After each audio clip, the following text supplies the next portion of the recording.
पुढची बातमी पाहूयात। अहिल्यानगरच्या सभेमधून गोपीचंद पडळकर आणि संग्राम जगताप यांनी एमआयएमसह ओवेसींवरती जोरदार हल्लाबोल केलाय। अहिल्यानगर इथे शिवशक्ती भीमशक्ती जन आक्रोश मोर्चा काढण्यात आला।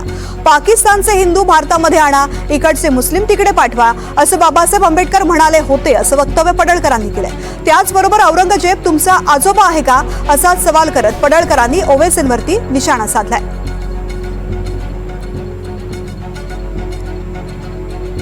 पडळकरांनी ओवेसींवरती निशाणा साधलेला आहे। औरंगजेब काय तुमचा आजोबा आहे का असं वक्तव्य त्यांनी पुन्हा एकदा केलेलं आहे।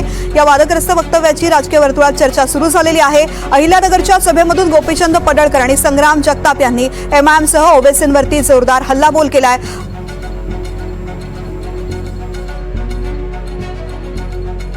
औरंगाबाद तुमचा काय आजोबा पंजोबा बाप लागतोय? कोण लागतो?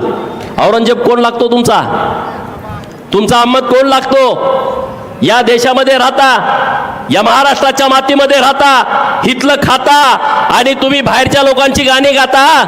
अरे हे सगळं ठरवून चाललंय, ते चेक करतायत। आपल्या ज्या अस्मिता आहेत, आपले जे आदर्श आहेत, त्या आदर्शावरती घावा घालण्याचा हे प्रयत्न करतायत। छत्रपती शिवाजी महाराजांच्या मूर्तीची मोडतोड केली तर हिंदूंच्या भावना काय होत आहेत हे चेक करतायत मित्रांनो।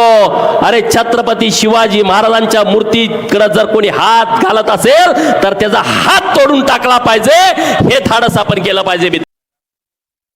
एमआयएमची बोकडं ही आपल्या अहिल्यानगरमध्ये त्या दिवशी आली। एक हैदराबादहून मोठं बोकुड आलं, खुराड झालेलं बोकुड आलं, आणि एक इकडे एक छत्रपती संभाजीनगरचं एक बोकुड आलं। ते बोकड आता ते मला आवाज काढता येत नाही, आणि मी काय प्रयत्न केला नाही त्या बोकड्याचा आवाज काढायचा। ते आलं नाही, ते सगळेच खच्ची केलेले असते। मग ते बोकड आलं आणि ते काहीतरी बडबड बडबड बडबड कर। आता त्याला वाटतं आपण बोललंच पाहिजे, नाही बोललं तर आपल्यालाही लोक विचारायचे नाही।